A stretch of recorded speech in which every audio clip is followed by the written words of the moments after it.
Hi everyone, स्वागत है आपका हमारे चैनल पर। तो दोस्तों, आज एक नए टॉपिक के साथ शुरुआत करेंगे हम लोग मध्यकालीन इतिहास में मराठा राज्य संघ से। अभी एक आध टॉपिक बची हुई है, कंप्लीट हो जाएगी, उसके बाद हम लोग नया सब्जेक्ट शुरू करेंगे। आप लोग कमेंट में ज़रूर बताइएगा कि कौन सा सब्जेक्ट स्टार्ट करना चाहिए। तो चलिए स्टार्ट करते हैं। इसके बाद है वन लाइनर कंप्लीट करने के बाद हम लोग जस्ट ऑब्जेक्टिव भी कंप्लीट करेंगे। मराठा राजवंश, सज्जन सिंह 5वीं पीढ़ी थे। उग्रसेन दूसरे पुत्र, मतलब उग्रसेन के 2 पुत्र थे, कर्ण सिंह और शुभकर्ण। देवगिरी के यादव लाखोजी जाधव राव के पुत्री जीजाबाई और इनके वंशज भोसले कहलाए शुभकर्ण के, जो कि बालाजी भोसले हुए, और उनके बाद माले जी। उसके बाद जो है जीजाबाई का विवाह जो है शाहजी भोसले से हुआ। शाहजी भोसले जो है माले जी के पुत्र ही थे। और उसके बाद इनका विवाह जो हुआ तुकाबाई मेहिती से। संभाजी बड़े भाई हुए इनके। उसके बाद इनका जो है शाहजी भोसले का 2 पुत्र था, शिवाजी प्रथम, संभाजी, और मतलब माफ कीजिएगा, शिवाजी प्रथम और राजा राम। उसके बाद संभाजी का देखिए 1680 से 1689 तक इनका शासन रहा था। तो साहू जी इनके पुत्र हुए थे 1607 से 1649 तक। और स्वतंत्र शासक के रूप में सतारा साहू जी और दक्षिण कोल्हापुर शिवाजी द्वितीय, और इनके बाद जो आए राजा राम द्वितीय। चलिए एक एक पॉइंट को आप देखेंगे हम लोग, बहुत थोड़ा समझने के लिए था। चलिए कह रहा है मोडी लिपि का प्रयोग किसके लेखों में किया जाता है? किया जाता था तो मराठों के। किसके? मराठों के। संराजामी प्रथा का संबंध किससे है? तो मराठा भू राजस्व प्रथा से। सरंजामी प्रथा का संबंध किससे है? तो मराठा भू राजस्व प्रथा से। मराठा साम्राज्य में शिवाजी के प्रशासन मंत्री परिषद को अष्ट प्रधान के नाम से जाना जाता था। शिवाजी ने अपनी राजधानी कहाँ स्थापित की थी? रायगढ़। ध्यान रखिएगा, शिवाजी ने अपनी राजधानी कहाँ स्थापित की थी? तो रायगढ़ की थी। नेक्स्ट पॉइंट है हमारा तृतीय, आंग्ल मराठा युद्ध में पेशवा ने किसके सामने समर्पण किया था? तो जॉन मेल्कन के सामने। पानीपत का तीसरा युद्ध मराठा और अफगान शासक अहमद शाह अब्दाली के मध्य 1761 में लड़ा गया, जिसमें मराठों की पराजय हुई। बता भी चुके हैं पानीपत का तृतीय युद्ध 1761 में। पहला जो है 1526 में, दूसरा जो 1556 में। 1700 से आगे मुगल साम्राज्य के विरुद्ध संघर्ष का नेतृत्व किस मराठा संरक्षिका ने किया? तो ताराबाई ने, ध्यान रखिएगा। संभाजी के पश्चात मराठा शासन को किसने सरल और कारगर बनाया? तो बालाजी विश्वनाथ ने, ध्यान रखिएगा। औरंगजेब की मृत्यु के समय मराठा नेतृत्व किनके हाथों में था? तो ताराबाई के। किनके हाथों में था? ताराबाई के हाथों में था। आगे है बीजापुर के सुल्तान ने अफजल खां नामक सरदार को वर्ष 1659 में शिवाजी को बंदी बनाने के लिए भेजा था, परंतु शिवाजी ने इसे ही शिविर में जाकर उसकी हत्या कर दी।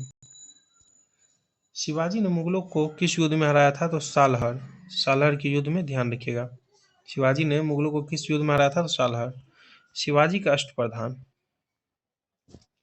मंत्री मजूमदार, अमात्य कहते थे जिसे, तो वो वित्त मंत्री था। और सुमंत या दबीर जो थे वे विदेश विभाग, दरबारी शिष्टाचार।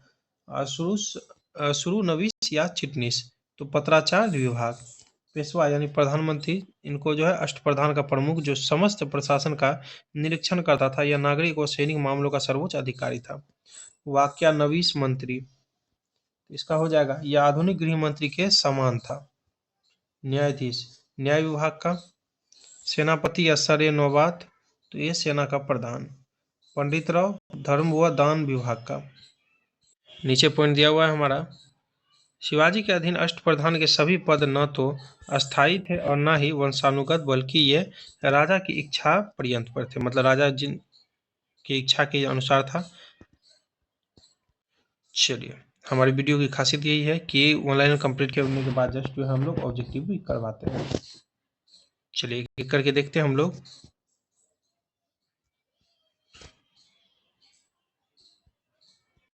पहला प्रश्न है हमारा, शिवाजी ने किस वर्ष छत्रपति की उपाधि धारण की थी? तो इसका जो राइट आंसर आ जाएगा हमारा ऑप्शन सी आ जाएगा, 1674 ईस्वी में, 1674 में। शिवाजी की राजधानी एवं गुरु कौन थे?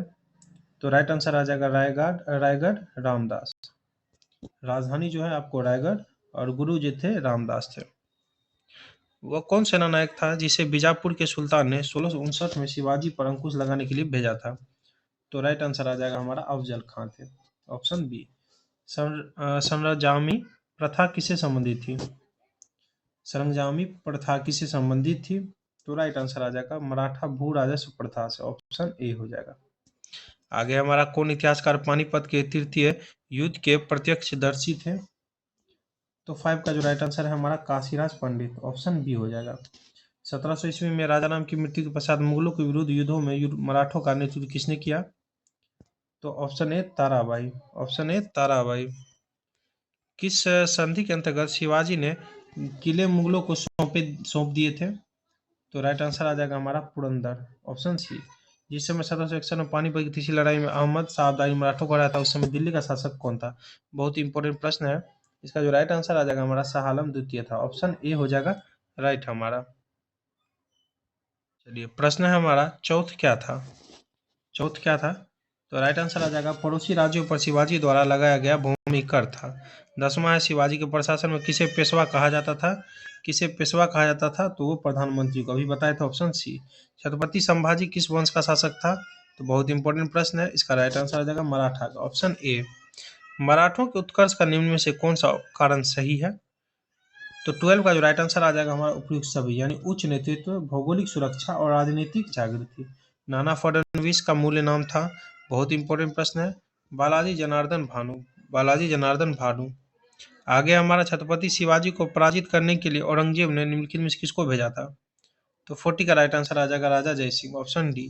निम्नलिखित में से किसे लड़ाकू पेशवा कहा जाता था? 15 का हो जाएगा बाजीराव प्रथम, ऑप्शन ए बाजीराव प्रथम। पेशवा प्रथम ब्रिटिश द्वारा किस पेशवा के काल में समाप्त की गई थी? तो 16 का जो राइट आंसर आ जाता है हमारा ऑप्शन डी बाजीराव द्वितीय, बाजीराव द्वितीय। चलिए वीडियो यहीं पर समाप्त होती है। वीडियो अच्छा लगा तो लाइक कमेंट जरूर कर लीजिएगा। थैंक यू दोस्तों।